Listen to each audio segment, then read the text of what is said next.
can get started.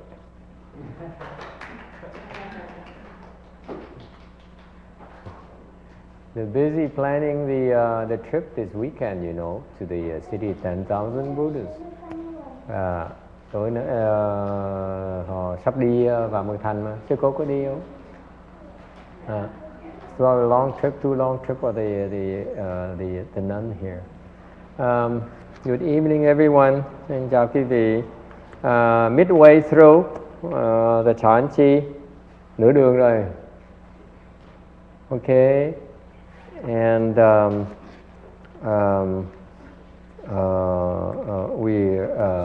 lot of people dropped out already, so it's a good thing. Okay.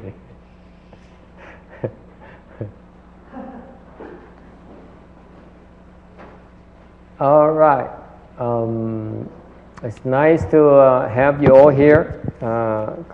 Cảm ơn quý vị tới tham dự.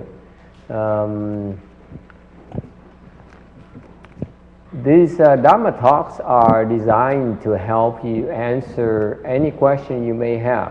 Những cái nói pháp này để mục tiêu chính là để trả lời những cái thắc mắc, giải đáp những thắc mắc của quý vị. In particular, you read about things, you hear about things that bother you, or things that you ponder about. We can bring it up and discuss it. In particular, I'm kind of surprised that people don't do this more often. Mấy cái buổi nói pháp này là mình nói để mình chia sẻ những cái tư tưởng khác nhau, giải đáp những thắc mắc của mọi người. Mình phân sẻ ra, mình bàn tán để mình hiểu thêm. Cái chuyện mà thấy là ít người không làm chuyện này. You know, if a lot of people read and then they have questions, and then as soon as they see and they come here and they forget about all the questions. Nhưng người ta đọc sách nhiều lắm. Rồi người ta có những cái thắc mắc, rồi xong tới mà một lần nó pháp vậy, hỏi có gì thắc mắc không? Nói không. Mà and you don't know how wonderful it is to be able to have a forum like this, to discuss things that we can share among our different perspectives. Nên quý vị biết người ta thích mấy cái lúc như này lắm, tại vì cái cơ hội để mình chia sẻ những cái tư tưởng khác nhau, cách nhìn khác nhau, okay? And you know, and I learn from you as well, just as much. Thầy không phải chỉ nói pháp không, thầy học hỏi từ quý vị, because I am interested in your perspective, in what's important to you. Tại vì thầy muốn biết cái gì nó quan trọng cho cuộc đời quý vị, cái gì nó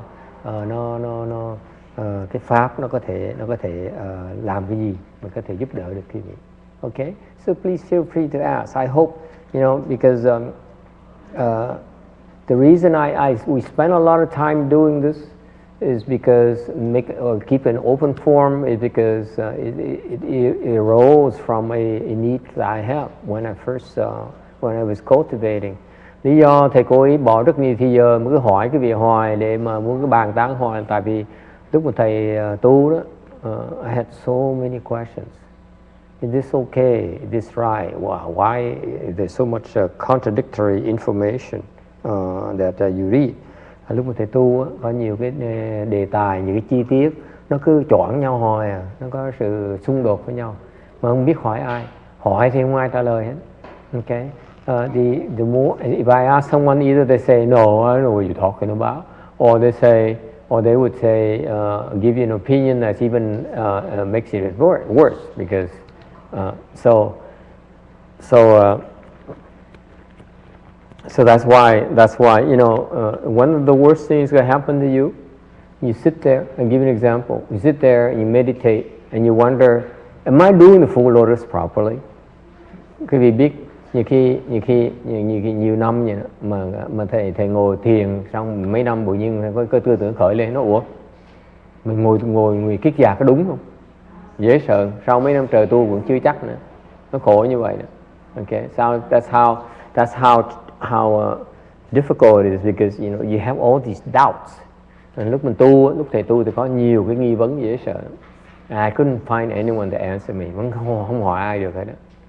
Okay, so really, this is a chance not only for you but also for the people who will listen to this in the future, and for them to address the things that are unclear for them. Okay, and for most people who ask questions, they find out that their question is not stupid. Actually, it's their concerns, what they worry about, they wonder about, are quite commonplace.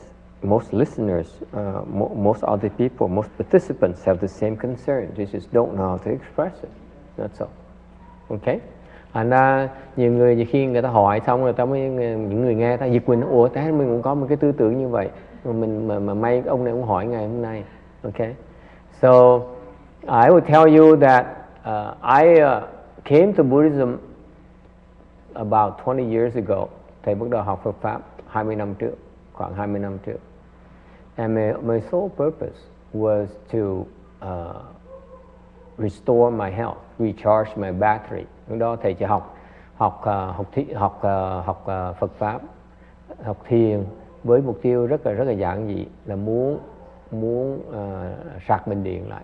I was drained because I work professionally too much and it drains you. Tại vì lúc đó làm việc nhiều quá. I used to work 70 hours a week. Actually, I was working more like 90, 100 hours a week. Hồi đó làm việc làm cả 70 tiếng, trên giấy tờ 70 tiếng thôi, thiệt ra là làm cả 100 tiếng đồng hồ một tuần. And after years of working like that, I was drained. And nhiều năm làm việc như vậy nó mệt quá, chịu không nổi nữa. And I was very unhappy. Mà rất là chán nản. Tại sao? Because I saw that I was hoping to be to gain power and money. Đó muốn địa vị, muốn tham tiền bạc của cải. And I was aspiring to be a rich man, and mình muốn giàu, muốn có, muốn danh lợi. And I got very close to those people that I aspired to be. I didn't like them at all. Khi mà thầy tới học làm việc ngay á, đích thân làm việc cho những người mình muốn trở thành người giàu có, mình muốn trở thành như họ, mình thấy người ta rất là bất hạnh. I found them to be so unhappy. Ask Shana, she's the owner in business. She knows what I'm talking about. I'm so unhappy. rất là khổ sở. Okay? And I look at that and say, wait a minute. This ending is not good. Right now it's not good, and it's not going to become any better when I get there. Thì mình sực tỉnh lại. Nói ủa, tại ra cái mà mình hiện bây giờ nó chả gì hay ho, mà khi mình tới cái mục tiêu mình cần chả gì hay ho hơn nữa. It's scary. So, and then the body breaks down, cái cơ thể nó gãy, nó quẹo. And this is what most people don't realize. People forget, people ignore the fact that we sacrifice our body to make money. Người thường đa số không có thấy cái đó. Người ta phải hy sinh sức khỏe của mình để mà làm việc. We sacrifice our health for money. Think about it. Okay. So anyway, personally, I only wanted to learn meditation to recharge the batteries. Thầy chỉ muốn học thiền để mà hồi phục sức khỏe thôi. And then I did that within a month and a half, 3 months. Nội trong 3 tháng thầy làm xong rồi. And that's how quickly chant can recharge the batteries. Thành cái thiền nó giúp quý vị hồi phục sức khỏe rất là lẹ. Okay. In particular, you go to a chan chi, nhất là mấy cái thiền thất, quý vị hồi phục sức khỏe rất là lẹ. You restore your health very quickly. You improve your health a lot too. Rồi quý vị sẽ tăng trưởng sức khỏe, sức lực quý vị nhiều lắm. This is what's so special about the chan chi in particular. Này cái là đặc sắc của cái thiền thất. Every single chan chi participant I've seen so far, they all made tremendous leaps. in health, okay, in stamina, in well-being. Trong những cái thiền thất mà mình đã tại chùa mình đã tổ chức đã 6 năm qua rồi, thầy thấy mọi người tới tham dự đều có tiến bộ về sức khỏe và tinh thần và tâm linh, both mental health as well physical health. That's wonderful about the Chan Chi. Okay, cái thiền thất nó đặc biệt cho đó. It is so intensive. Cái pháp nó rất là gắt gao. So this morning, there's a couple of ladies who came here from Ventura. Hai cái bà kia bà lái xe từ Ventura tới đây. It's 3-hour drive without traffic. Without traffic, it's 2.5 to 3 hours, depending on which part of Oxnard, Ventura you're coming from. Okay, and lái xe là 3 tiếng một chiều tới đây. Okay, and it's her day off. Ngày nay là ngày nghỉ, thành lái xe lò mò tới đây. And she offered some food. I think she offered some of the sausage, right? I recognize the sausage. It's not ours. Đem mấy cái chả giò mà trắng tới. And how do I recognize it's the sausage? I meant to tell people, but I keep on forgetting. Cái nói cái này mà thầy quên hoài. Okay, our sausage tastes. The flavor in our sausages is very good, by the way. It's very delicately balanced. Cái chả lụa mình làm á rất là khéo. Cái hương vị nó rất là khéo. The only weakness it has is that it's not packed tight enough. So a little bit, it breaks apart too easily. Theirs is the right consistency. Okay, so you need to pack it. What happened when I was helping the nuns in a Vietnamese temple do it, I would hold that foil thing, and she told me to go pack it like this. Hit it on the table so that it packs. That's all you do. Okay? That's professional trick. That's the only difference. Okay? It keeps on slipping my mind until I ate it this morning. Anyway, theirs is not as delicately balanced as ours. Somehow ours is more is very delicate flavor. Anyway, it makes me hungry again. Nói mà thèm ăn. So they came this morning.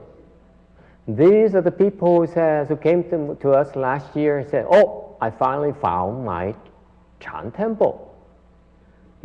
Hai người Việt Nam này là năm ngoái tới chùa một cái ngồi thiền, xong một cái đứng dậy nó hay quá, cuối cùng tôi tìm được một cái thiền viện cuối cùng của tôi rồi. This is gonna be my Chan temple, she declared. Đây là cái thiền viện của tôi. Okay, I finally found one. Cuối cùng tìm được cái thiền viện. Okay, I'm gonna come to this Chan temple because I love it here. Tới thích dễ sợ. So she would drive 2 hours, just one way. Okay, and she doesn't like to drive by herself. Mà không thích lái một mình. And yet, so she has to find a friend to come along with her. Tại một lần đi phải rủ một người khác đi. Okay, so she came, and then she would meditate for 1 or 2 sessions, and would stand up, say goodbye, and she would leave. Tới ngồi thiền 2-3 tiếng đồng hồ, 1-2 tiếng, 2-3 tiếng, sang đứng dậy bỏ đi vậy. And she finds it to be worth it. Về vẫn muốn tới như thường.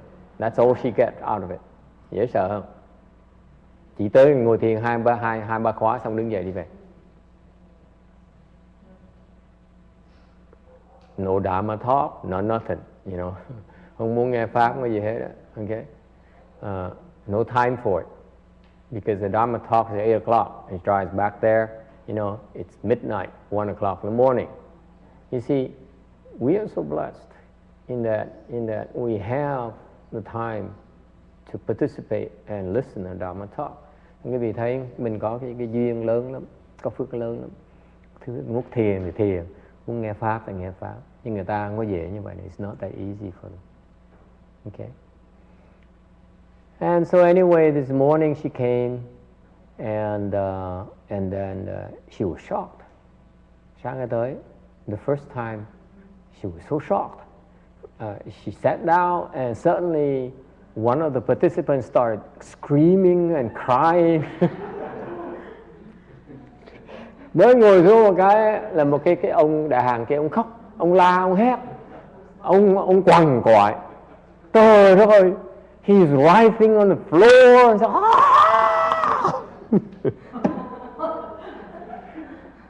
he was going all out. And everyone around him, we acted as if nothing happened. Mọi người xung quanh ai cũng tin bơ. That's how cruel we are. Mình dã man như vậy đó. The man was crying and was blowing his nose and he's, oh my God, I can't take this anymore. Something like that in Korean. I only interpreted for him.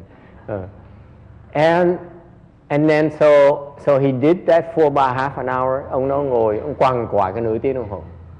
Xong rồi ông chịu không nổi, so he unbuckled, chịu đau quá chịu không nổi, xả cái chân ra. Okay, and I was, I was say, I look around, did anyone leave? Mình mới coi thử có ai bỏ đi không. And then he walked outside. Within 5 minutes, 5 phút sau, guess what happened? Another person started,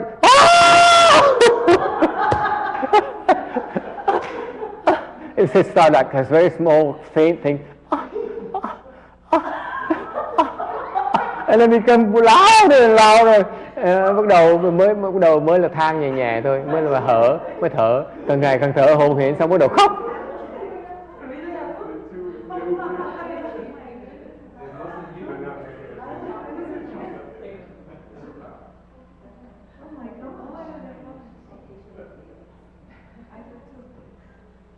And it went on for 20 minutes.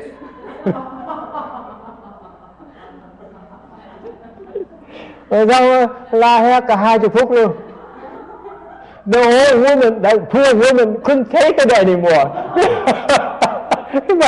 Cái bà chịu không nổi nữa. Bà lọt tọt và chạy qua bên kia. She came over there and said, okay. And she talked to the second person. Nhưng bà khuyên rằng bà khuyên rằng bà kia. And so she talked to him and said, console him. It's okay. I don't know what she talked about. Okay. Mình không biết bà nói, but she who is very soft and I said, huh? Mình cứ lắng tai, mình nghe không được. I listening in. I couldn't. Okay, I couldn't hear. And she talked for about 10 minutes, 15 minutes. Nói cả 15 phút luôn. Okay. And then, since she noticed that the second person stopped crying and screaming, she went back to her seat. Cái lúc là thấy cái cô kia mà hết la hét rồi, cô trở lại, sau 10 phút hết la hét rồi, trở lại chỗ ngồi. Guess what happened? The second person started screaming again.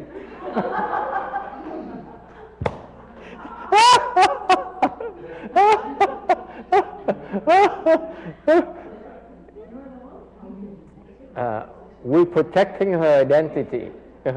It's a female, by the way. And it's so funny. And by that time, the hour is up. Lúc đó cái giờ cái chuông nó keng một cái. Everyone stood up. Everyone left. Everyone said, oof, I'm good. I don't know how I made it through this crazy thing. Okay, it's not over yet. She continued to sit there, the second person. And she rồi không phải như vậy, xong rồi cái cô kia, cô thứ nhì, cô tiếp tục cô ngồi đó. Cô ra, cô rên rỉ. Cái thầy phải ngồi tiếp. I couldn't leave myself. I had to sit there. Because what if, she hurts herself, what am I going to do? And thầy phải ngồi tiếp. And finally 10 minutes later, I couldn't take it anymore. 10 phút sau thầy nói, thầy chịu không nổi. Thầy nói, hey, listen, have you learned something? Tôi hỏi, cô hiểu chưa? She said, what? And I explained to her. I said, you notice that when that stupid woman came over and talked to you, I didn't say stupid woman. Were you having pain? Thầy mới hỏi. Cô để ý mấy quý bà đó mà chạy tới quan tâm mà tới bà hỏi nói chuyện với cô có đau hay không? She said, no, I was laughing.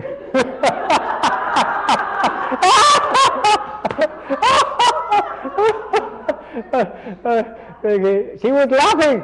She cried in the lab? She was crying. She laughed. She was all laughing out of, and tearing up and laughed. She was laughing. And she was tearing up. She was Oh, she was laughing into tears. Because they always say, don't worry, we're here for you, everything is going to be okay, it's good for you, whatever. And she was, I don't know what she said, maybe you can explain to us later. So she said, no, and so the second person said, no, I was laughing the whole time. That woman, when she was talking to consoling me, I was laughing, I found it so funny. And then I said, and then what happened? And said, as soon as that woman left, the pain came back immediately. So I did, what did I tell her? I told her, you see, the message, I had to stay here to tell you that message. Tôi nói, và thấy không? Lúc mà ngồi nói với cô tôi khuyên lơn này, cô không biết đâu vậy, cười ngất luôn. Tôi cười, thầy cũng thấy cười quá trời, mình dám cười.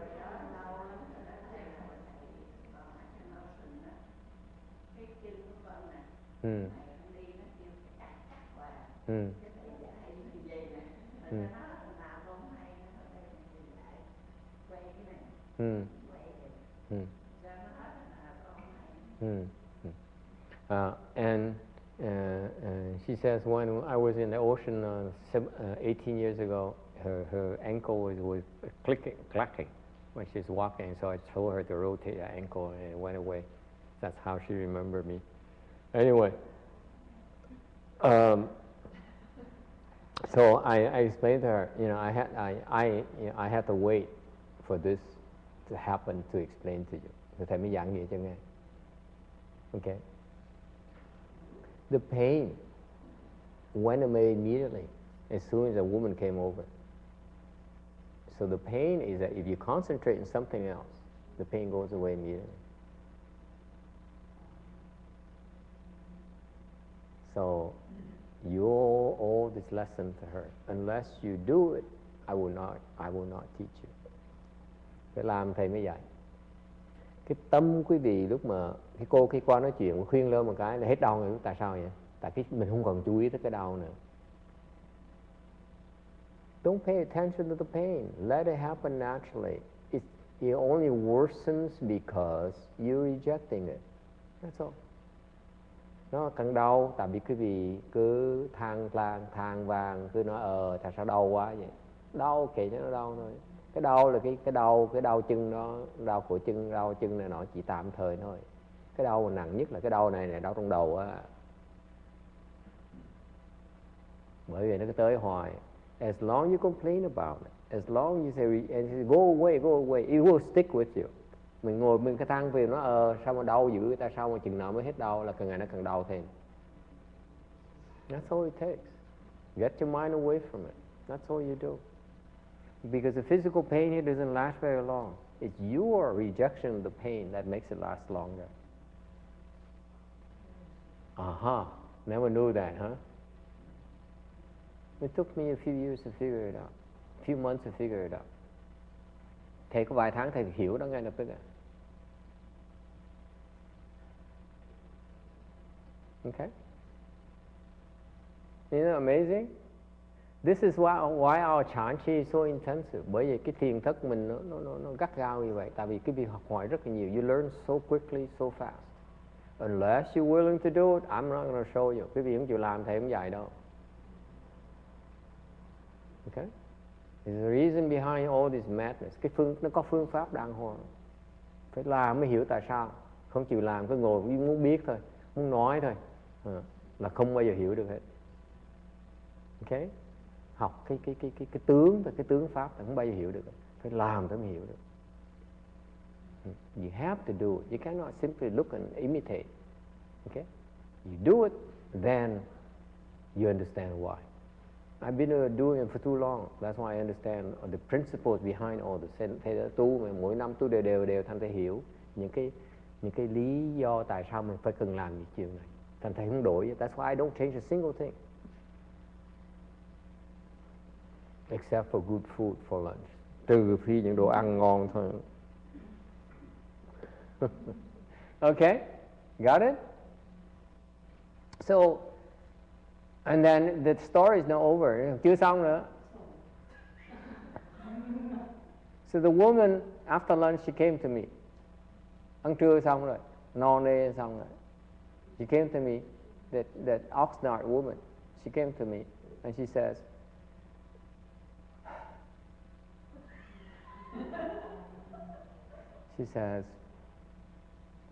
I never came to a Chan temple where two people would scream like that. To me. Cô tới, cô nói với thầy. Thầy có biết không? Con chưa bao giờ tới một cái thiền viện nào mà có hai người la hét như vậy hết.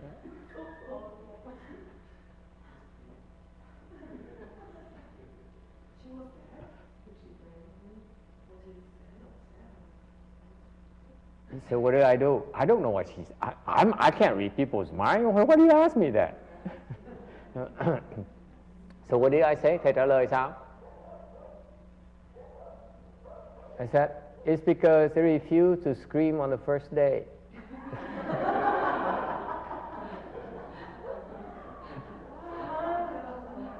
Thầy nói đó là tại vì cái ngày đầu tiên họ không chịu la nữa. They had to wait until the 10th day for them to start screaming. Phải đợi tới ngày thứ 10 họ mới bước đầu chịu la. If they started screaming, what I meant is if they started screaming on the first day, it would be done by now. Thì cái ý thầy nói là nếu như mà họ bắt đầu ngày 1 bắt đầu la rồi ấy, thì bây giờ ngày này nó xong rồi. Ngày này hết la rồi. You see? But she was unimpressed. Thì cô này cô rất là bất mãn.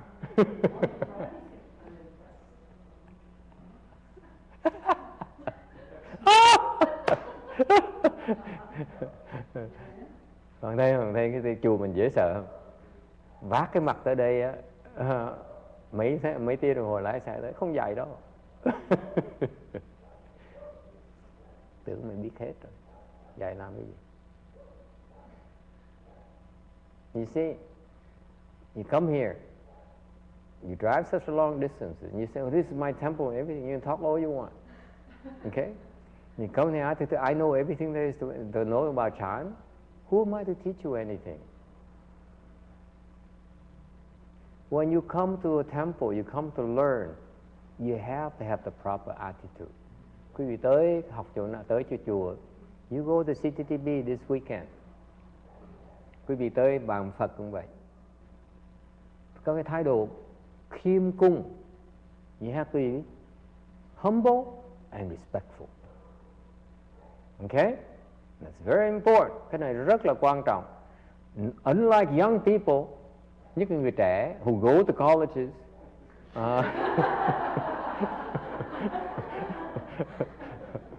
and they come to the temple and says, what do you know? Họ tới chùa, họ nói mình, thầy biết cái gì, nói tôi nghe. Okay? Guess what the master does? I don't know anything. Thầy không biết gì hết á. Okay? But I can tell you where you're wrong. Quý vị thấy không? That woman, she's very sincere. She says, you know, I want to learn Chan and everything. But she's sort of been doing Chan. What happened is she has samadhi power. She's a third dhyana already. Cái bà này là tam thiền rồi.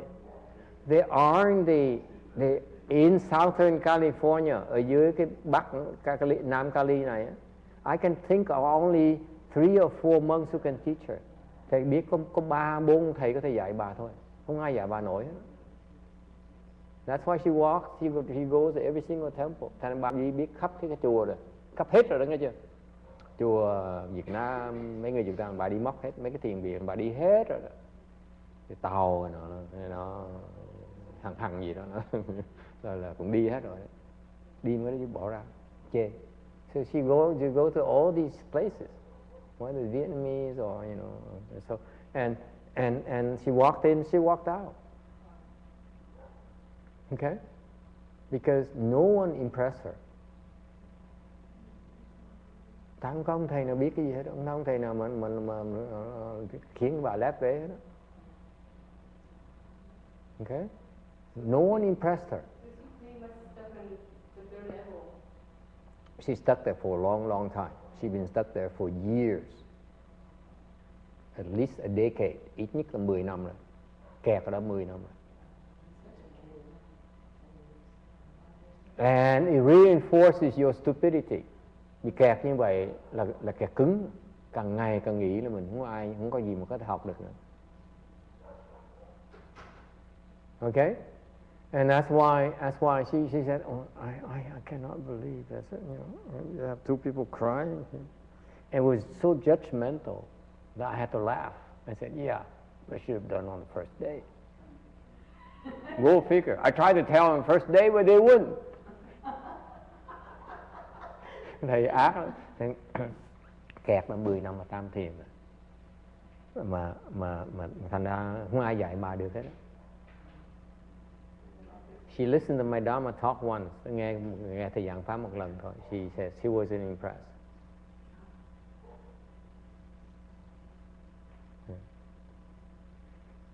Con tới cái chùa mà có thái độ, có thưa ông thầy biết cái gì, đừng có chết. Ông thầy không dạy đâu. If you come to the temple with the attitude, what does this guy know? You know what?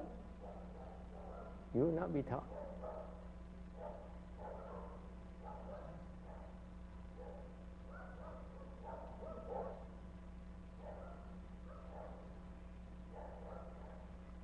Cái thái độ mà cứ nghĩ là mình biết rồi, nghĩ là mình giỏi là không ai dạy đâu. Dạy đâu cái gì? Okay?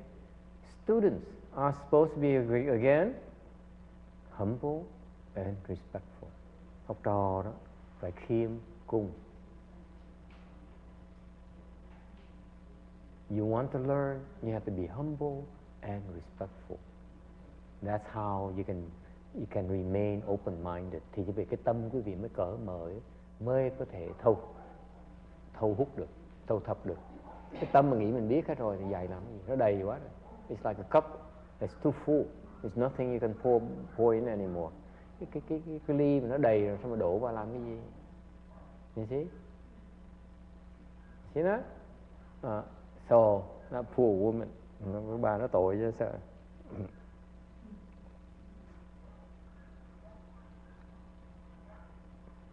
And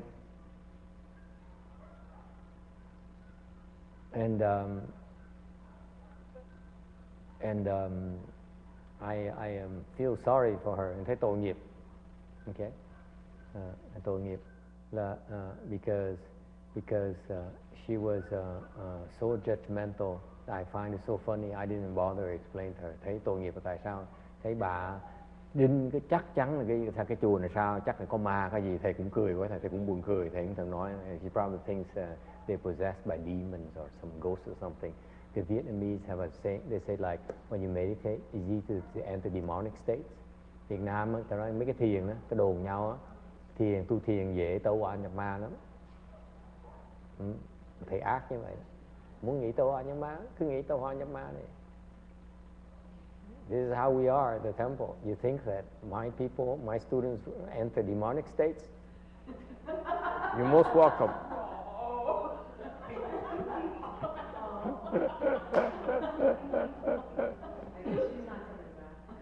She got scared. Two demons in one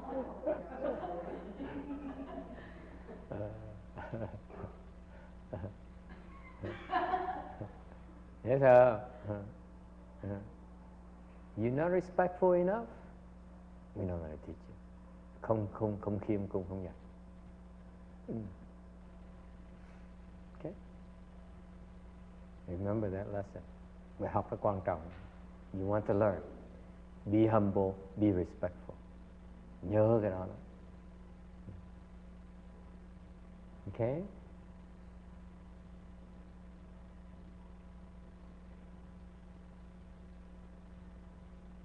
Why not? Tại sao vậy? We teach you in order to reduce your ego, not to reinforce it. Chúng tôi dạy quý vị để giúp bớt cái bản ngã quý vị, chứ không phải để cái bản ngã nó càng ngày nó càng to. Dạy mà để cả bản ngã nó nghĩ mình càng ngày nó càng to, càng quan trọng á, ok, càng ngon lành á, thì dạy làm cái gì?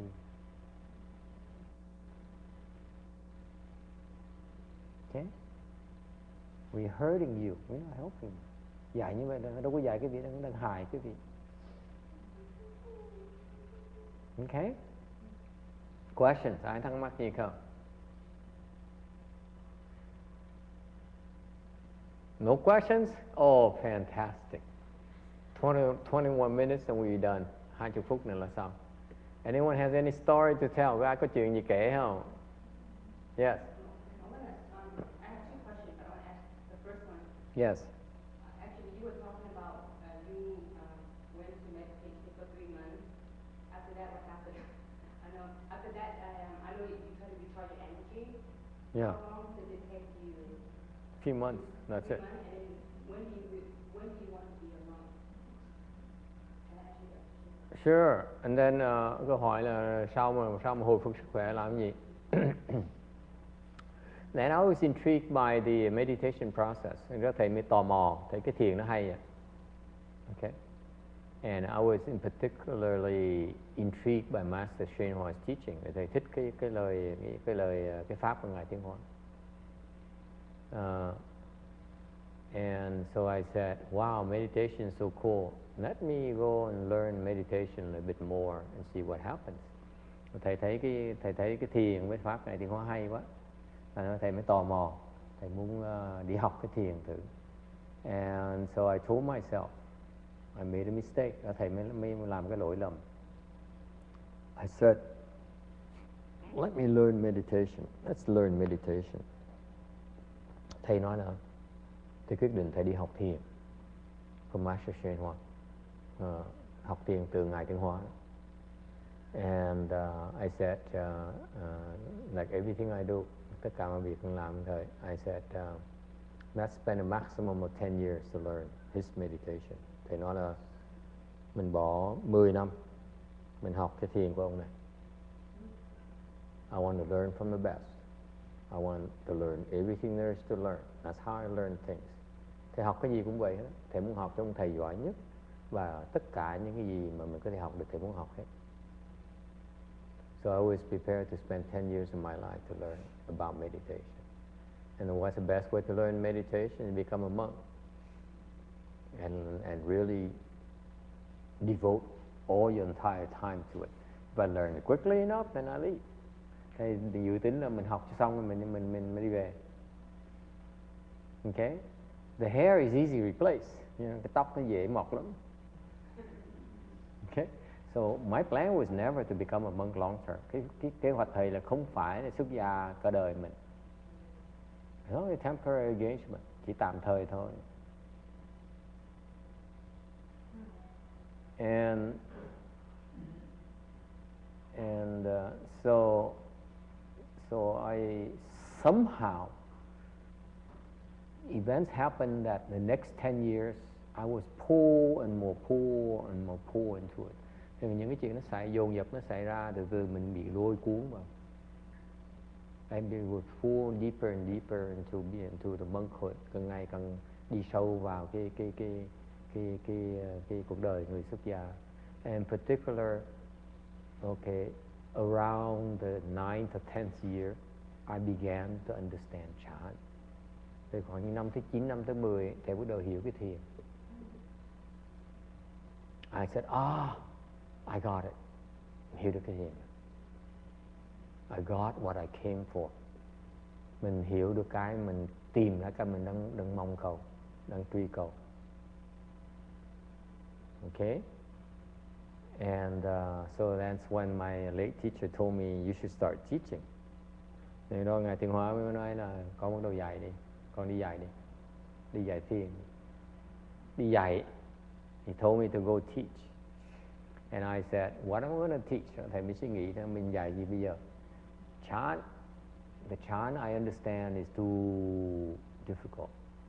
Not many people can keep up with it. Thầy mới thấy là cái thiền mình dạy, mình hiểu nó khó quá này, không ai tu nổi đâu, không bao nhiêu người tu nổi. And so I decided to teach Pure Land. Thầy mới quyết định dạy tại Tịnh Độ. Okay. And but Pure Land, you need a temple. Để dạy Tịnh Độ phải cần cái chùa. And plus the Americans, the Westerners don't know, are not interested in Pure Land. They're more interested in Chan. So I said, let's start by teaching Chan, and then teaching in parallel, and then delve and go more into Pure Land eventually. Để quyết định bắt đầu dạy thiền để mà cho dạy cho người Tây phương cái đã, rồi từ từ mình chuyển qua dạy song song. Okay. Cho khi người Á Châu tới mình sẽ dạy song song. Okay. Because back then, it still is the case now. The Asians, they prefer to go to Vietnamese temple and learn from a Vietnamese temple. They want to learn Chinese, they don't want to learn, and so on. The Chinese want to learn from a Chinese temple, they don't want to learn from a Vietnamese who pretends to be Chinese and all those things. Nó mình cứ lỡ hoài. Thành ra mình dạy cái cách mà nhiều người nhất là dạy thiền. So the biggest group possible is really Chan. Okay, that biggest cross section. Thành ra mình phải chú trọng dạy thiền. Okay. And after I started teaching Chan, I began to understand Chan even more. Sau khi mà thầy bắt đầu dạy thiền, thầy hiểu thiền nhiều hơn nữa. You have to understand Chan, khi thầy hiểu thiền cái đã. And then, as you start teaching Chan, bắt đầu dạy thiền, sẽ hiểu thiền nhiều hơn nữa. That's when you understand Chan a lot more. Because what happened is that my pathway to understanding Chan is only for myself. Tại sao như vậy? Tại cái cách mà thầy hiểu thiền cho cá nhân của thầy thôi. So I started experimenting. Thầy bắt đầu thí nghiệm how to bring people to the various levels of attainment in Chan. Thầy thí nghiệm làm sao mà giúp những người khác nhau tới trình độ, đạt những trình độ khác nhau của thiền. Okay? In doing that, I began to understand the many more pathways to get there. Sau thầy mới hiểu được cái nhiều cách để mà giúp người ta đạt những trình độ khác nhau. Okay, and that's the only one regret I have. Cái đó là cái mà thầy luyến tiếc. Is that I set my goals too low. Cái mà thầy tiếc nhất là thầy đặt cái mục tiêu nó hơi thấp một tí. In what way? I should have committed 20 years or 30 years to learn from Master YongHua. Thầy nói thầy tiếc, là lúc đầu thầy biết thầy đã để dành 20 năm, 30 năm để mà học thiền, học pháp Ngài Tiến Hóa. My master is very, very precise. Ngài Tiến Hóa tuyệt vời lắm. Mình chỉ muốn bỏ 10 năm học, ông chỉ dạy 10 năm thôi. Because once I committed to 10 years of my life only, he stopped after 10 years. It's now you're on your own. Now I have to dig, I have to research, I have to do R&D, everything myself. He only helps me when I make a mistake. Thì bây giờ Ngài Tiến Hóa chỉ giúp thầy khi nào mà thầy làm gì sai thầy mới giúp, Ngài mới giúp thôi. Còn bây giờ thầy phải tự tìm tòi ra lấy. Okay? So had I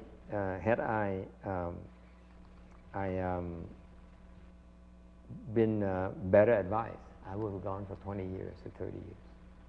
My Chan would be so much better.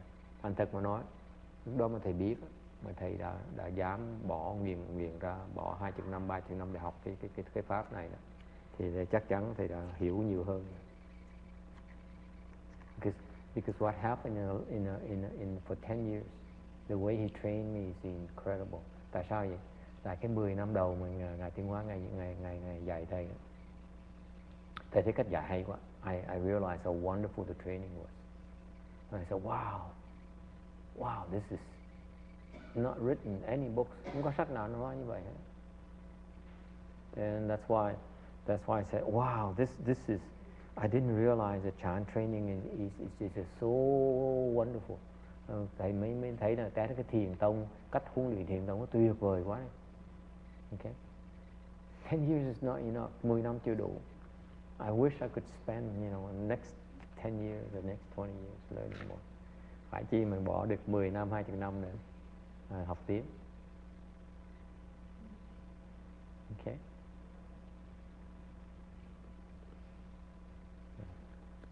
Does it answer your question?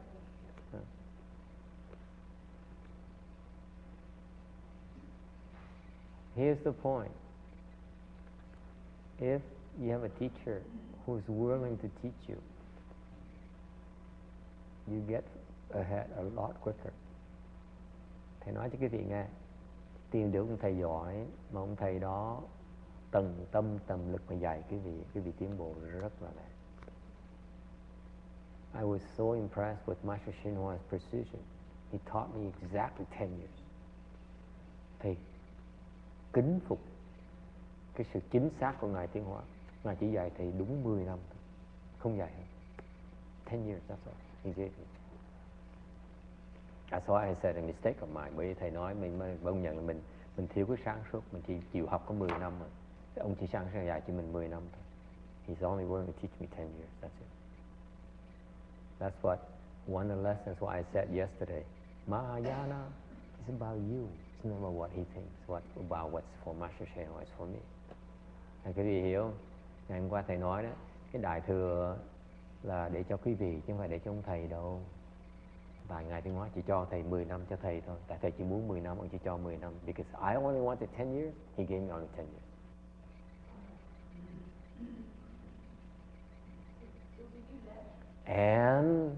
And you get what you ask for. Mình đòi gì ông chỉ cho chừng đó thôi. Dễ sợ, cái tuyệt vời không? That's Mahayana right there. Cái đại thừa đó con. Đại thừa đâu phải cái chùa. Mahayana is not the temple. Maya is not the disciple. Cái đại thừa đâu phải là cái chùa, đâu phải là Phật tử. Okay? It's not the ceremony, không phải là cái lễ. Okay? Yes. So at the 10 years, do you left the temple? 10 years? Oh no, I left very quickly. He couldn't train me over there, back there.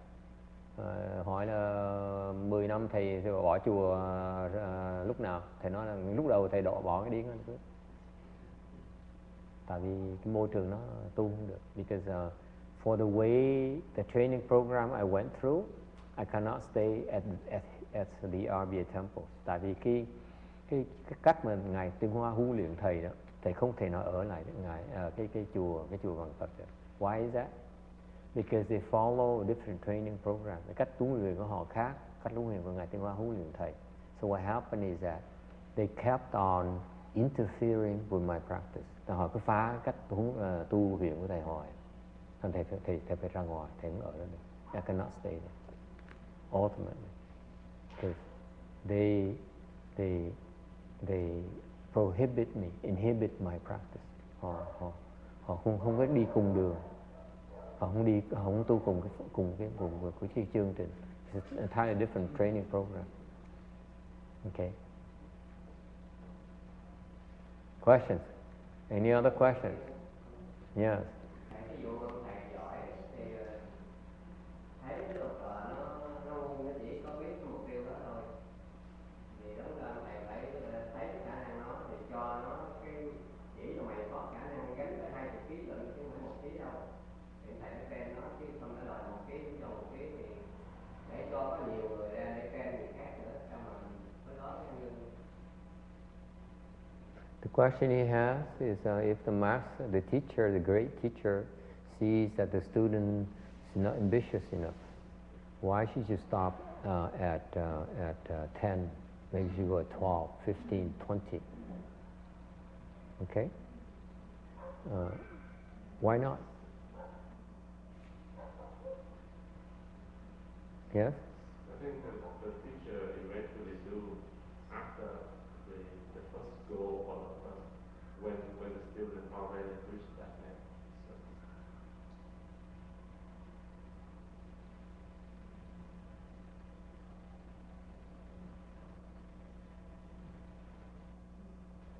What do you think? Cái vị nghĩ sao? Thì có thể là sau khi mà đứa học trò đạt được cái mốt rồi, cái ông thầy tiếp tục huấn luyện một cách khéo léo khác mà học trò không biết để cho nó đi lên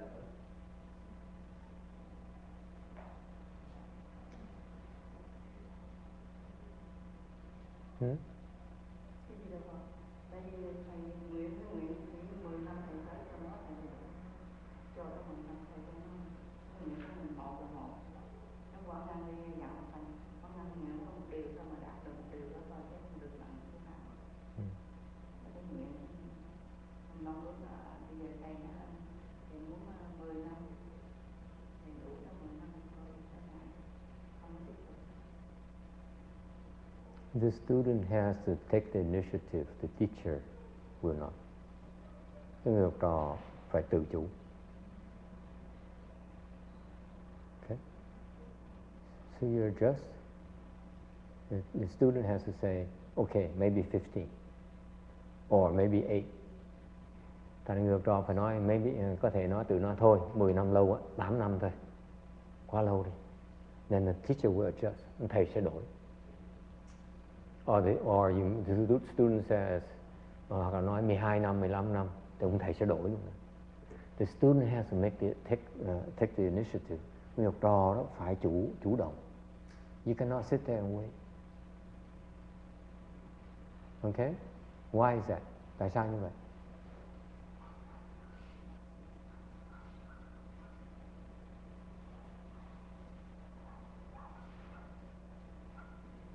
A good teacher never imposes his wisdom on the student.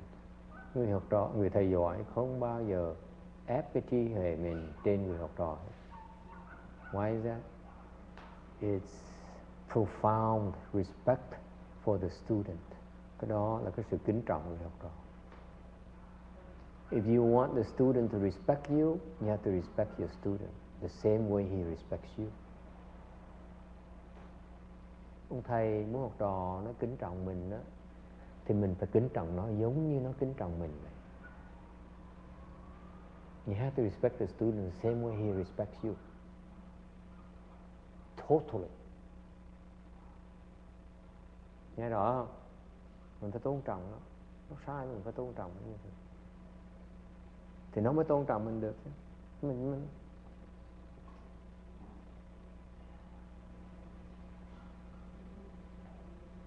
And you don't learn those things until you meet a great master who does those things. Those things you say, wow, this is what's supposed to happen. Được thầy giỏi mới hiểu được cái quá trình huấn luyện nó ra sao. Nó dễ sợ như vậy. Okay?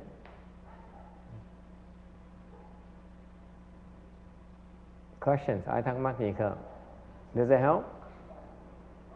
You assuming that you know better than your student. Ông này ông nói là như vậy ông thầy biết rõ học trò. Chưa chắc à. It's not for sure. Chưa chắc đâu. There's always a possibility the student potential is higher than the teacher. Có thể là học trò mình một ngày nào đó nó sẽ giỏi hơn mình nữa. Who are you to impose your wisdom on him? Nên sao quý vị nói là tôi biết hơn ông phải làm như vậy này mới được này. Thì mình đang dìm nó xuống. You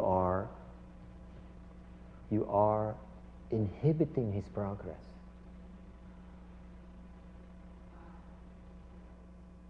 Maybe he'll there with you for so long and he has to move on. Nhiều khi ông thầy đó chỉ dạy được tới chừng đó thôi, xong có ông thầy khác sẽ dạy.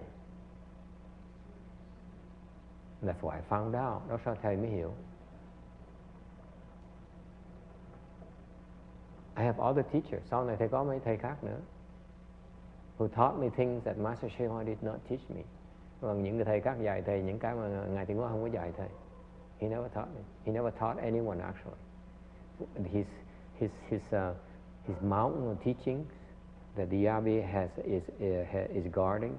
Cái cái khối mà pháp tạng mà ngài tiến hóa, ngài để dành lại cho bên Vạn Vật Thành đó. Okay, a lot of stuff.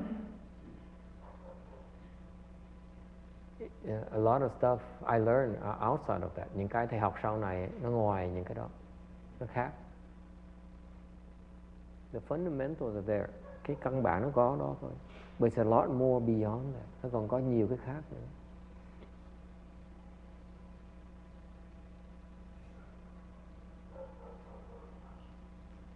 Okay?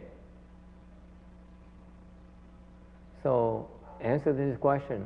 You, even as a teacher, no matter how great you are, you don't ever assume that you know more than your student. Nên người thầy giỏi không cũng biết khiêm cung nữa, không bao giờ nghĩ mình giỏi hơn trò mình hết á. We don't think we're better than you. I don't think I'm better than you. I'm only better than you right now temporarily. That's it. Hiện bây giờ thầy biết hơn cái viện tí xíu thôi. So I will help you best way I can, and then I have to let you go. Find your own pathways. Giúp quý vị một cái quãng đường nào đó thôi. Xong đến lúc mà duyên nó hết, quý vị sẽ đi tìm cái đường của quý vị. Okay?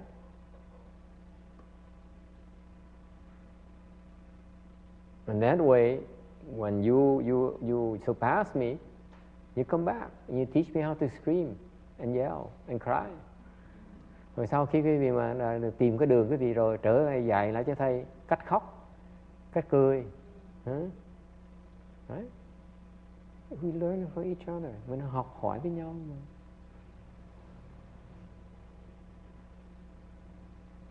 Okay?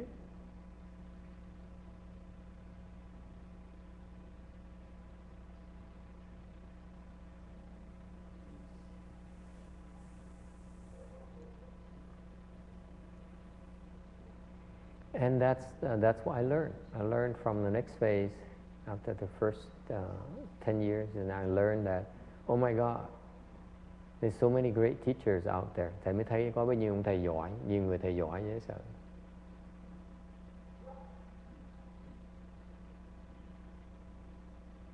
It's an entire humongous network of great teachers. Một cái hệ thống thầy giỏi đầy hết, một cái gì cũng thấy thôi. Okay, so you have to graduate from this low school first and low level school first, and then the great teacher will teach you. Khi học xong cái trường học thấp này rồi sẽ có những thầy khác thầy giỏi hơn thầy nhiều sẽ dạy cái đó mà sợ. Don't worry about it.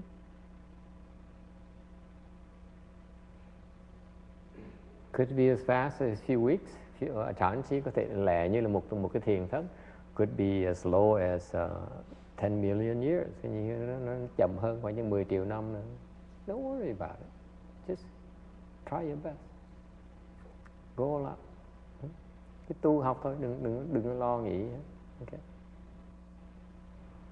You help to decide for yourself what's important in your life. Cứ phải quyết định cuộc đời gì nó quan trọng. Because no one will take responsibility for you for that decision. Cái đó là quyết định của cuộc đời quý vị, không ai can thiệp được. Okay? You have to set your priorities properly.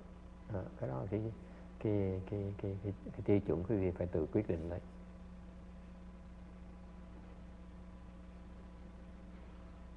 Questions, comments?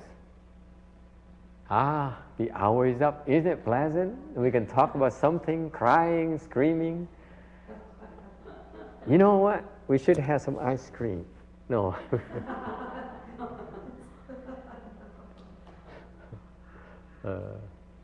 Okay, any questions or comments? Ai kiên thắc mắc gì không? That's why I hope that all of you understand that, you know, the one thing I ask you to remember is wherever you go, be humble, be respectful. Để khuyên quý vị chừng đó thôi. Người học trò giỏi là cái người chuyên môn khiêm cung, luôn luôn khiêm cung. A good student, I want you to be a good student by learning to be respectful and humble. Always. There's always someone better than you. Không, quý vị không thể tưởng tượng biết bao nhiêu người giỏi hơn mình. So many of great teachers out there. Thầy giỏi nhiều lắm.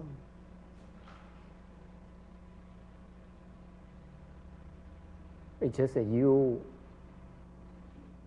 don't give them a chance to teach you. Tại vì quý vị không biết cách, tại là họ không dạy quý vị thôi. You do it wrong, that's why they not will, they can't help you. Quý vị làm trật thành người ta, họ giúp quý vị không được.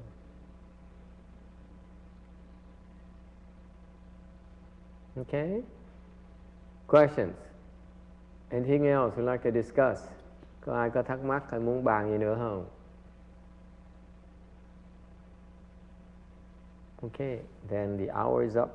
We're on time for the first time in the Chanchi. Lần đầu tiên cái thiền thất này mình chấm dứt đúng giờ, so that we can go back to our normal life and be happy.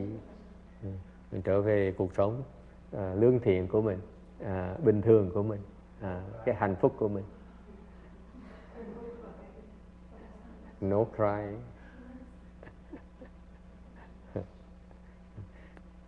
Yeah, the other night, poor Shani came to me and, he says, Master, I want to go to attend your lecture, but I get so tired afterward. Cái ông kia, ông tới nói với thầy, cách đây 2 đêm, nói là, thầy khỏe không? Thầy nói, thầy khỏe. Tôi muốn tới nghe cái thầy nói Pháp lắm, nhưng đều đêm nó về cũng mệt mỏi dễ sợ lắm. Thành tới, I felt I'm so tired, I'm so exhausted. I don't have the energy to drive to the temple. Không đủ sức mà lái tới chùa nữa. And guess what happened that night? We went for 4 hours and 20 minutes. Tối đó thầy nó Pháp hơn 4 tiếng đồng hồ. And it took him a few days to recover. Cái ông này mấy ngày sau ông mới hoàn hồn lại. Now he came back again to give it another shot.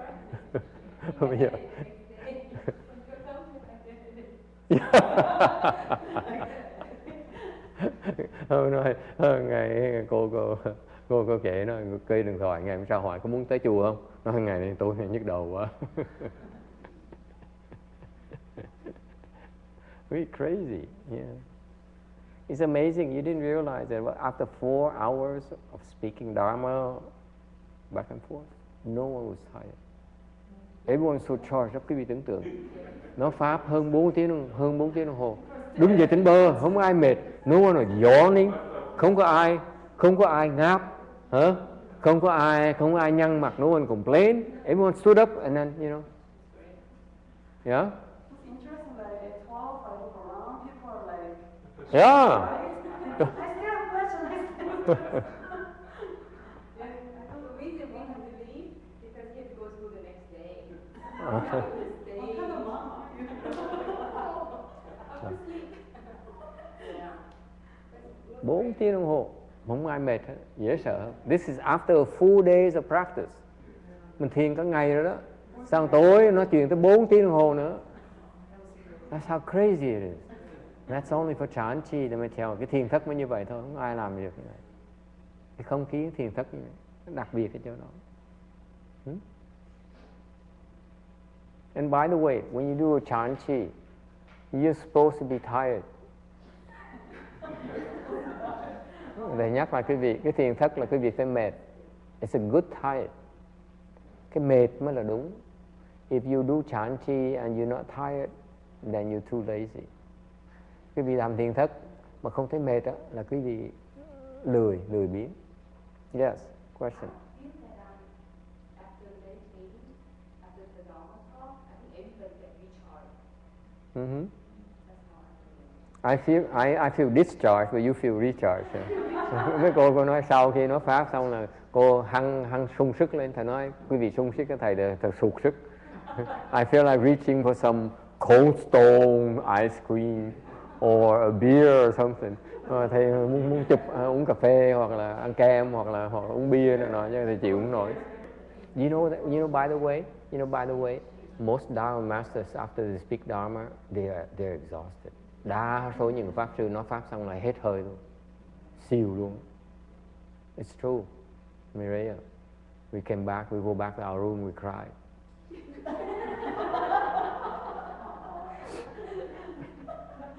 quietly.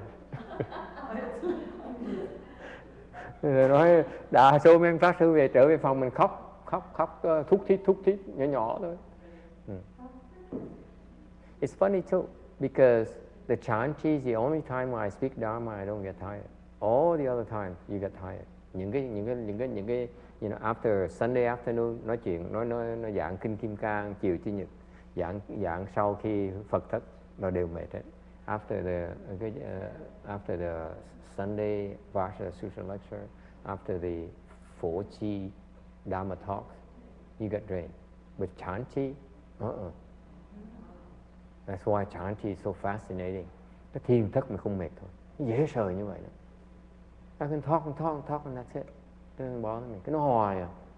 I get bored. Nó hoài muốn nói, I don't get bored because I'm not saying anything at all. You know? Yes. In the first 2-3 days of chanchi at the Dharma, you don't get tired? No. The first week. I don't get tired. The chanchi after Dharma talk, I get charged up like you too. Cái thiền thất tức cười lắm. Thầy nói pháp xong á, là người nó khỏe lên. Duy nhất như vậy thôi. It's the only time during the year where that happens. Nó là, it's just fascinating. Chanchi is such a wonderful thing. Cái thiền thất nó là dễ sợ lắm. This is why I won't change an iota. I won't change a thing. Thầy không có đổi gì hết á. It's so wonderful. It works. And you know, unlike the other people, you know, like my chanchi, I have a lot of stuff. I do paperwork, you know, I answer emails and you know, and all those things. Pay bills and stuff like that, you know. And answer emails. Some people say, Master, should I put this person in the other room? I say, okay. Master, what about the nails? Do I put the nails here or should I get some coffee? I say, okay. I don't lose my temper. Typically, I would lose my temper. Okay? Chanchi, I'm very soft and gentle. People don't even notice that. And that's an outflow. That's why I don't get upset. Getting upset is an outflow. You see? Because you have all kinds of things happening, and yet you have all kinds of distractions. Especially like a 49-day thing is a big time of distraction right there. Nhất là cái 49 ngày đó, là nó phiền phức dễ sợ lắm. It's so troublesome. Okay, that's why lucky this year we wrap it up quickly before we started. Năm nay mình may mình làm xong rồi mình mới bắt đầu cái thiền thất. Okay, because we committed to helping people even during the chanchi. Thầy quyết định rồi. As long as I'm working as a monk, I will do the 49 day even during chanchi and all Dharma assembly because you can't wait. Tại vì mình phải làm chứ mình đợi không được. Okay, so it's a big time distraction right there. You go to war. Đi đánh giặc, chứ không phải đi chơi đâu. It's not going on a vacation. Trust me. Okay, and so anyway, so this chanchi is fascinating. Cái thiền thất nó tuyệt vời như sao. All right, anything else?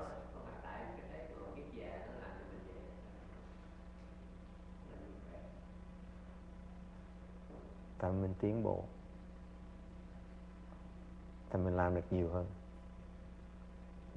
Nếu mình tiến bộ thì mình sẽ làm được nhiều hơn. Nếu mình giữ cái sức lúc trước, bắt đầu trước khi nhập thì mình làm không nổi, mình sẽ mệt. Mình đang tiến bộ thì mình không mệt. Hiểu chưa?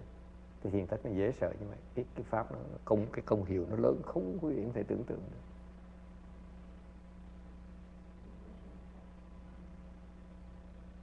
So why is that? I don't get tired. I don't get tired because I'm improving. If I don't improve, I get drained by all these things, like I used to. But during a chanchi, my kung fu increases. That's why I can do more than before. I can be nicer than before, than normal. Thầy nhẹ nhàng dịu dàng hơn thường lệ nữa. Only when you question me, that's when I cut you up like. Trừ phi mà quý vị dám hỏi nạn vấn thầy là thầy chặt xuống như là chặt cây cổ thụ vậy. Okay. Anything else?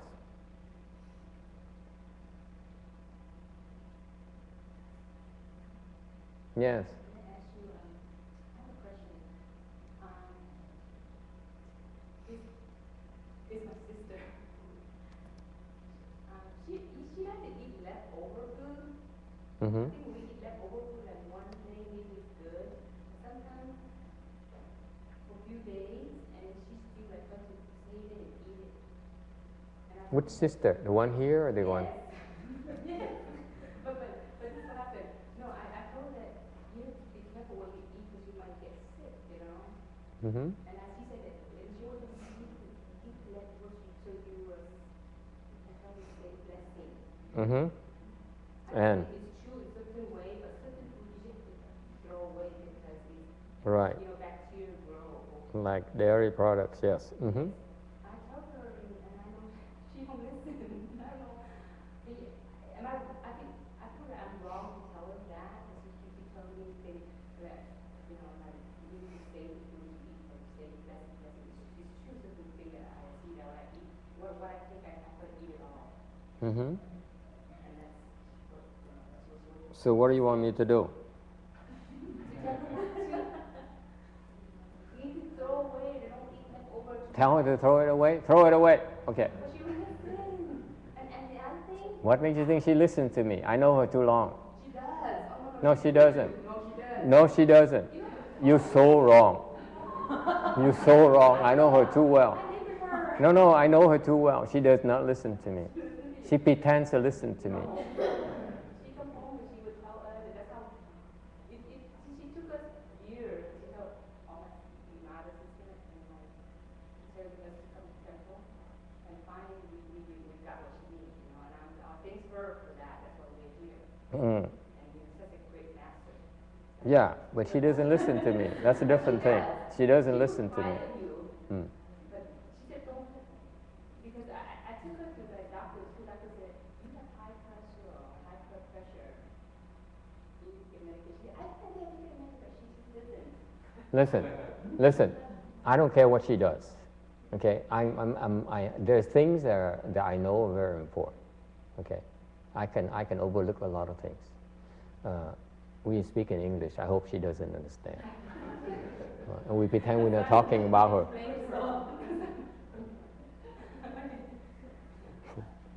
Pretend you're not listening.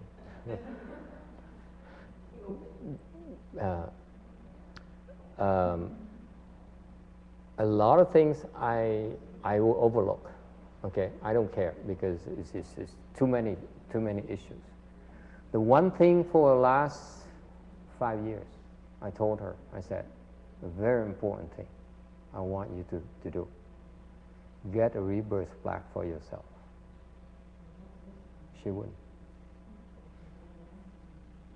Okay? I told her, this is what I do, this is my most important work.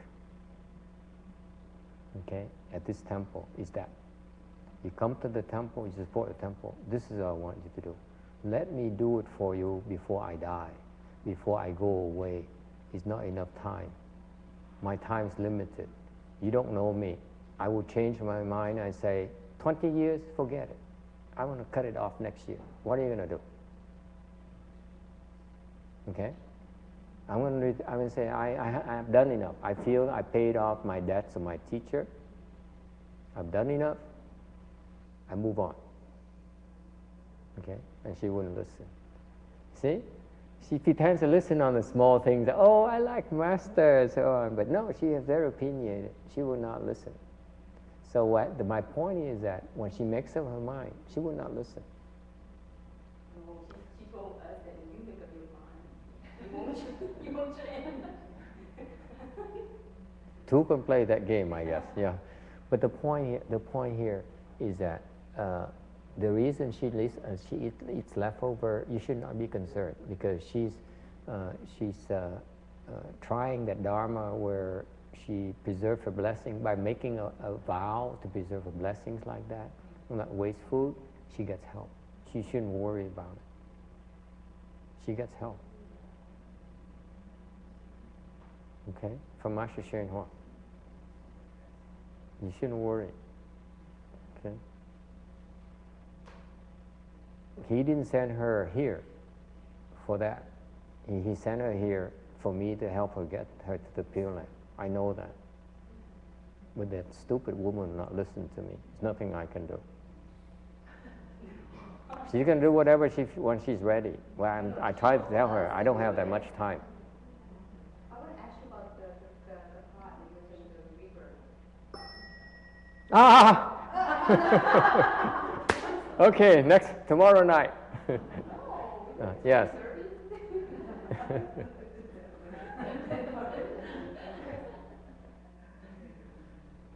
For the rebirth, the 49 days, you don't have to do it when you, like when you for my mom, when she passed away, you do the 49 days. Right. But you can do it before, right? Like, can I do it like for myself now, or do I have to? You should do it for yourself now. You know, if you believe our Dharma, okay, remember this mountain is called, this temple is called Lu Mountain. You know how many temple dares call themselves Lu Mountain? This is the second Lu Mountain in the world, as far as I know. It's a sacred place in Buddhism, and we call ourselves Lu Mountain. People, I expect people to come and desecrate this and say, "You crazy, stupid monk! How dare you call yourself Lu Mountain? Are you off your rockers?" I expect it to happen. They haven't done it to me yet, because they're scared of us. We're not impressed. People come here and challenge me, I haven't been impressed yet. All of them. They came here and yelled at me, remember? Was never impressed. Yeah, that idiot thought he was better than me.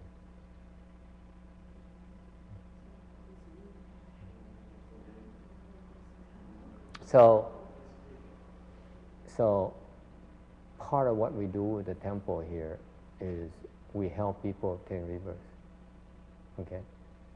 The people who believe us, we help them. People who don't believe us, we send them somewhere else. We can't help everyone. Okay? And I know she believes me, but she's very hard-headed. She will not. She will only do things when she feels like it. This woman is very hard-headed. Okay? Now, the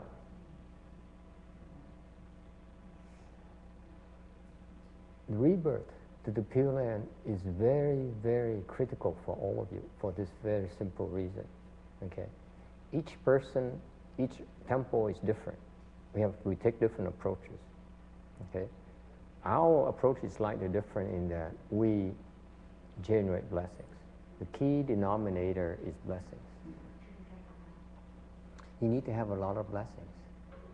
So why you have to wait until after you die to start generating blessings? It's so stupid. There's no reason for that. Okay? And people, the other day, people came and they said, you know, my sister is crazy. I say, how long has she been crazy? He says, 20 years. And I said, okay, 20 years. Is she violent? I said, no, she's not violent, but she goes and talks to her neighbors and yells at me and other things. And I said, okay, so what do you want to do? He says, what can you do about it? Can we do about it? I said, well, you can do this, you can do that. And he says, can you teach me how to recite sutras? Which sutras do I recite? What do I do to help her? I said, yeah, you can recite the sutra, you can recite the Buddha's name, and all those things. I said, okay, fine. But here's what people don't realize is this. Don't realize is this.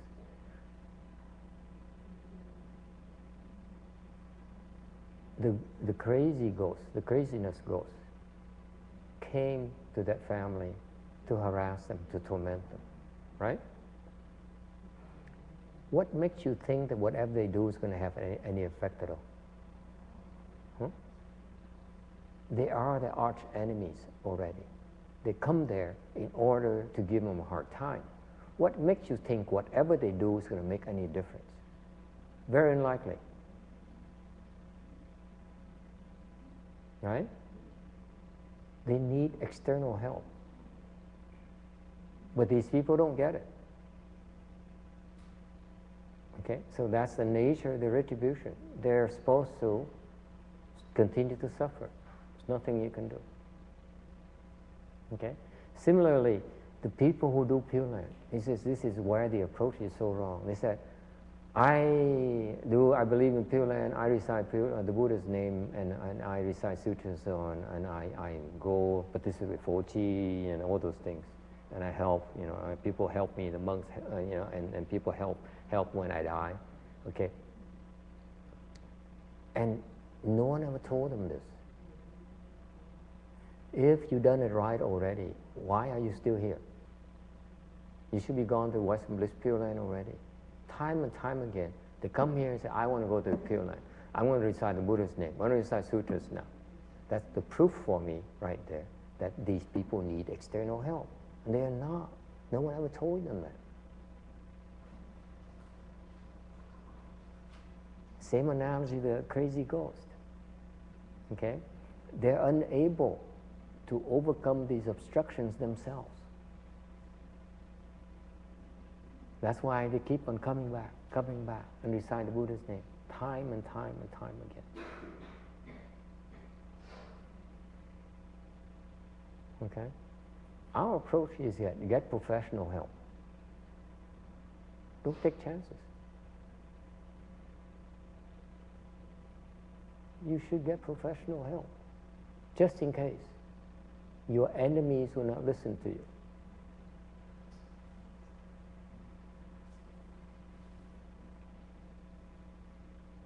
And chances are that they won't. They haven't, and they won't.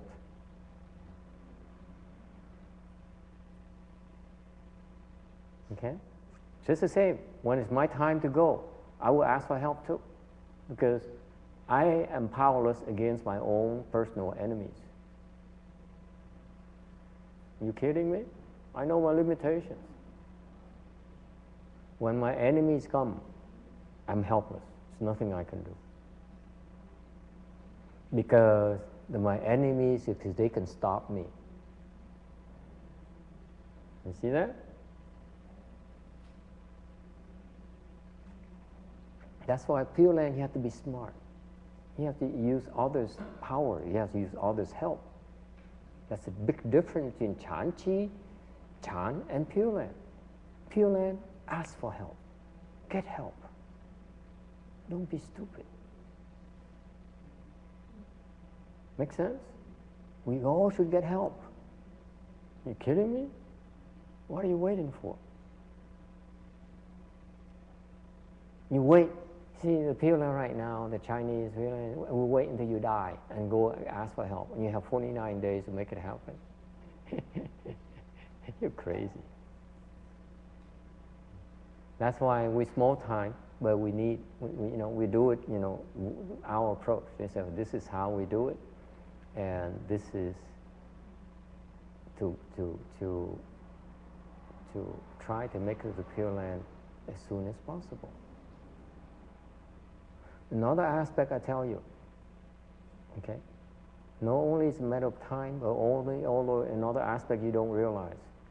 If you have the rebirth blessings to the Pure Land, you get there earlier.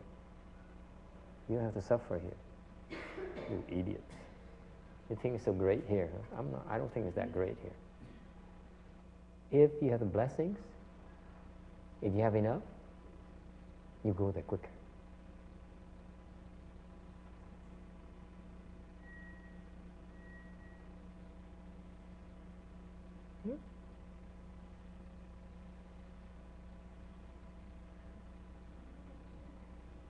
And if you don't, you're supposed to continue to suffer here. Okay? Your wife yells at you. Your son says, Mom, I love you. Don't leave me. I need you. Okay?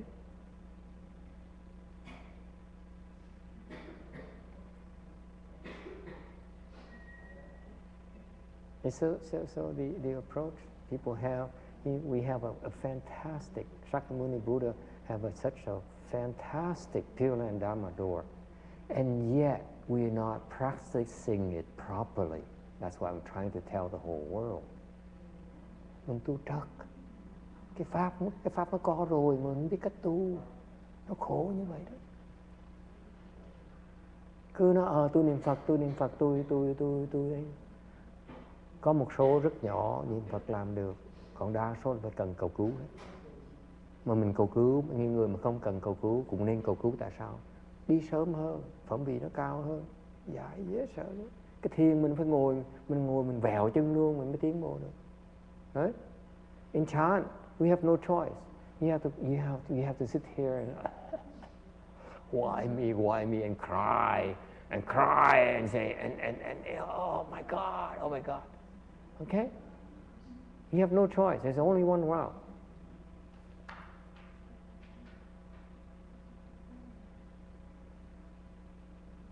That's why I feel Pure Land is far superior to Pure Land. And yet people don't understand how to do it. Questions? It's okay. I have 20 years and one day I'm fed up and say, okay, enough of this. Because I'm tired of repeating the same thing over and over to the same group of people and say, okay, I've had enough of all of you. Okay, I'm going to leave right now, next week. Okay? You don't know me because I got tired of all this and I said, okay, enough of this nonsense. I do not waste my time. If I feel that I'm not reaching any more people, I will stop. I don't waste my time. I do something else that interests me. Okay? Cái tính thầy là khó lắm. Thầy nói trước quý vị biết là thầy kiên nhẫn thầy dài tại thầy biết thầy có giúp quý vị được, chứ còn ngày đó mà thầy quyết định nói là cái này nó không đổi gì hết, không có giúp được bao nhiêu người thêm nữa, thầy đi làm chuyện khác. I go do something else. Okay? Yes.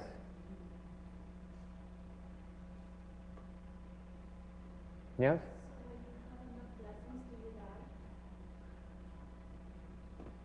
Possibly. In a very pleasant way, hopefully. So you don't have to wait until your life is up. No, because this life is suffering. This life is suffering. You are so attached to it. I'm not. I'm not attached to it at all. It's a migration. We move. We keep on moving. For you guys, death is such a scary thing. For me, you switch bodies. That's all you do. We are here in order to repay our debts and undergo our retribution. To suffer, in other words. Okay? Once you pay up our debts, we don't have to suffer anymore. You see, that's the beauty of the Pure Land. You have so many blessings. Con cô tới đây cô kìa. You have so many blessings that you can no longer suffer. This is what hasn't been explained in Pure Land yet. Why do you insist on suffering, you idiots? You don't have to go to Chanchis. It's nonsense.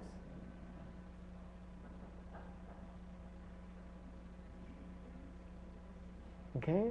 It's too much suffering. So Miriam said, from now on, I do Pure Land. No more Chanchi for me. Pure Land good. Pure Land better.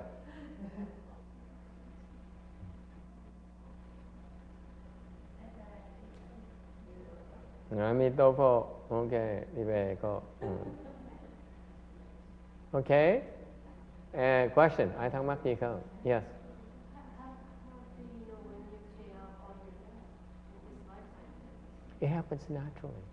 You don't have to worry about it. You don't talk about it. You just keep on paying it off, keep on paying it off. And then, boom, it suddenly happens. You cannot foretell. I cannot foretell. But you see the principles behind it is that if we're supposed to be here to pay off our debts, and the debt is paid up,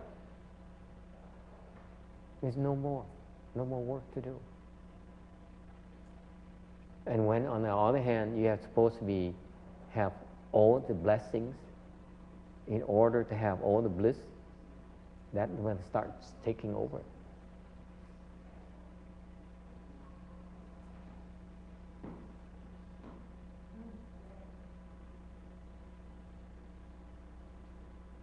Possible.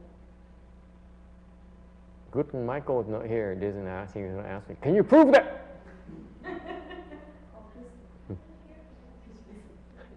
Huh? My answer. The answer is that it's going to happen naturally. It varies. It depends on who it is. But the point here is that, we all are here to pay off our debts. This is the primary force why we're here. We're paying off our debts to our family first.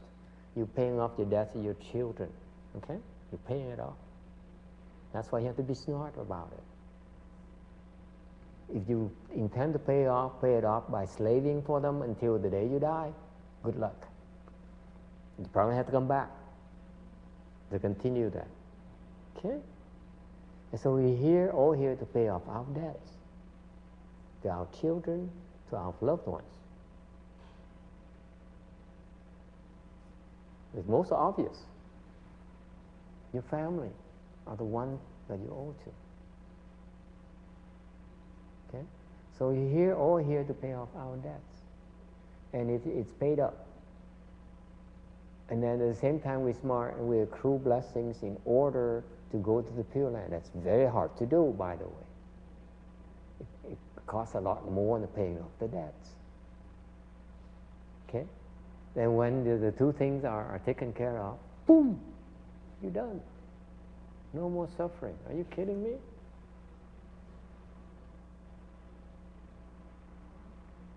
Okay?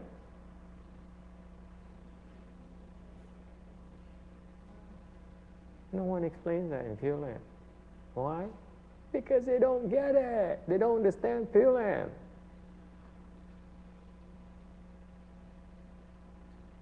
Pure Land is a far superior Dharma for you, ordinary people.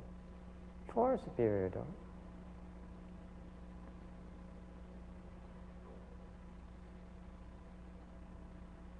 I got it. Isn't it beautiful? There is hope. There is an end to this madness. Take advantage of it. How many times do you have to say that? And I keep on saying that. People say, what is this guy up to? I'm going to keep on saying that. And one day I'll look at all of you. None of you believe me, okay? Goodbye.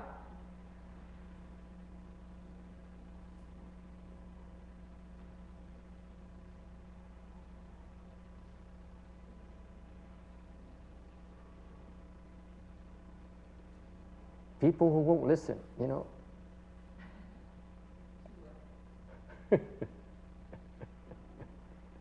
They go out and buy a plot of land in Rose Hills. And I oh. Wrong priorities. How are you paying off your debts? To Rose Hills, maybe. You don't have money. Crazy. Okay?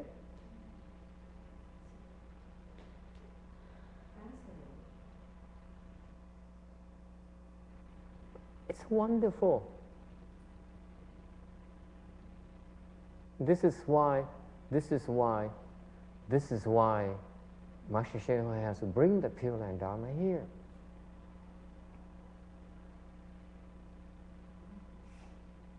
Because you live in China, it's the same thing as before. Same old, same old.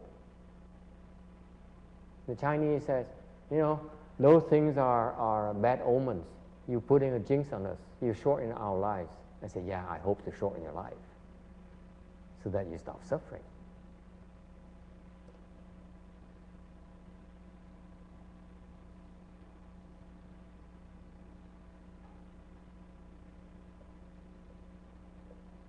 Okay. Questions? Ai thắc mắc gì không? Own up to it. We owe people. As soon as you spot the people you owe to, pay it up. Don't wait. Don't be stupid. Quý vị phải khôn, học Pháp phải khôn. Cái Pháp này cho quý vị thấy, Pháp và Phật Pháp cho quý vị thấy là mình đang nợ người ta. You owe people. That's why you're struggling right now. That's why you're suffering right now. Identify those people. Pay up and get out of here. Nhận ra mình nhận gì những người mình nợ đó, trả nợ đi mà chạy.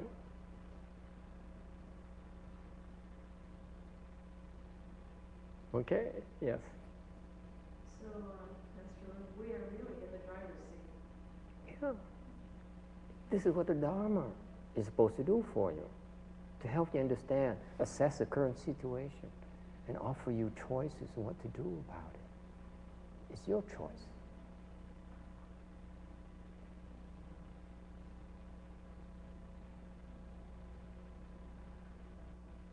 Tell me a better scenario.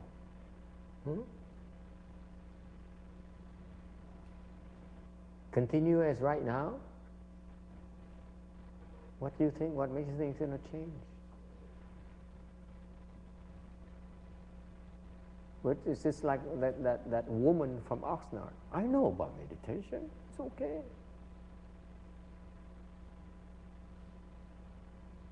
I know what to do. You're right. To continue the same course. That you do know. Okay. I think Yin wants to go meditate. Chắc các bà còn Ngân muốn thiền.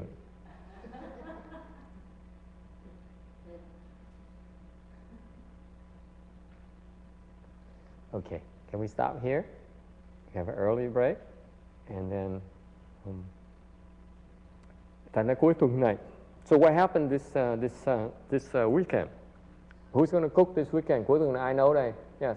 You cook? I can cook. Okay, the two of you, the young girls are cooking.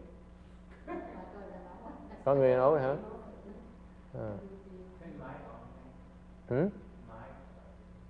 Ai đợi? Travis's wife is coming tomorrow. Yay! The weekend? Oh, she's coming on the weekend too. Yeah! And I was worried. Okay, in case I stay here. Nếu như vậy ta thể ở lại đây, không có đi đâu.